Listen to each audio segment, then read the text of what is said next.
Welcome back. It's now time for Midday Sports. Sunshine Girls captain and five-time league MVP Janelle Fowler-Nemard made her return to the West Coast Fever lineup in great style, leading the former champions to their first victory in this season's Suncorp Super Netball League in Australia on Saturday night, Jamaica time.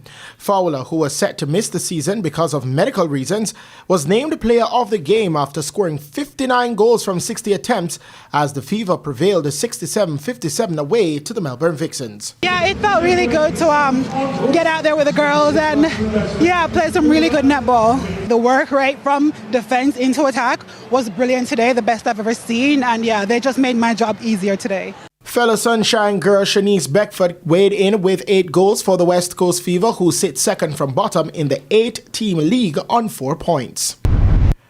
Just a week after World Boxing President Boris van der Vorst visited Jamaica, the island is now hosting Elise Sani Oli, president of the Pan Am Boxing Federation.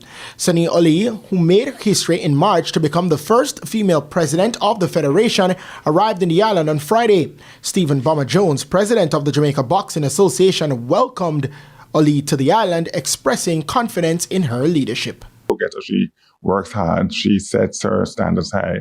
She wants the Pan American Confederation to be the #1 confederation in the region, in the world, and she has our full support. So we've worked with her, as you said, and you'll see, it's a pleasure to introduce her to Jamaica. Oli, who was scheduled to be in the island for a 5-day tour, got a chance to see some of the nation's budding talent against their counterparts from the Cayman Islands and the United Kingdom at the monthly Gloves Over Guns Future program on Saturday night at the Stanley Couch Gym in Kingston. I'm very excited for that. I came for one of the installment of... It was not Gloves Over Again. It was another program a couple of years ago, and I was already very impressed by the quality of the show, the quality of boxing. And this one is really, really important because Gloves Over Gun, it's not just boxing. It's how you tackle life and you help society, and it's very, very important. And finally, Tivoli Gardens are now the front runners for the 6th and final Jamaica Premier League playoff spot after a 2-2 draw with Chapelton Maroons at the Anthony Spalding Sports Complex on Sunday.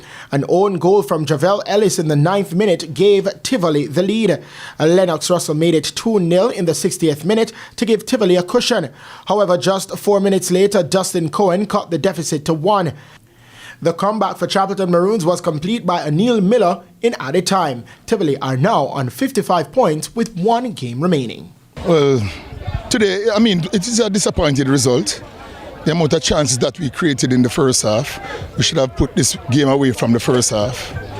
But at the same time, we alluded to them getting back in the game based on our decision making. And these players have to learn. All is not lost. We have a next game. We just need to win the game. Elsewhere, Waterhouse failed to improve their push for the last playoff spot as they went down 2-0 to third-place Arnett Gardens. A double from Shea Smith in the 82nd and 89th minutes led Arnett Gardens to victory.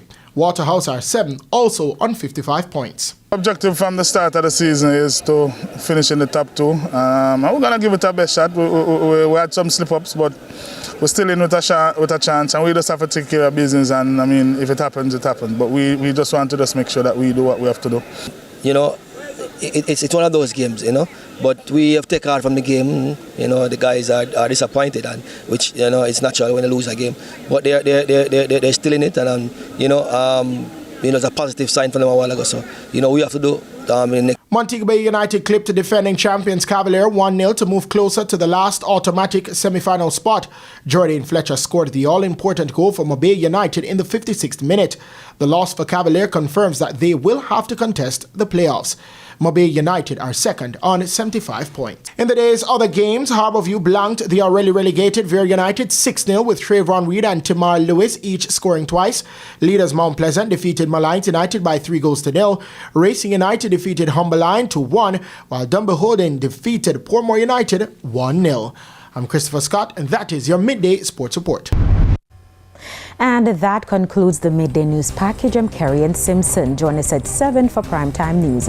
On behalf of the news, sports, and production teams, good afternoon.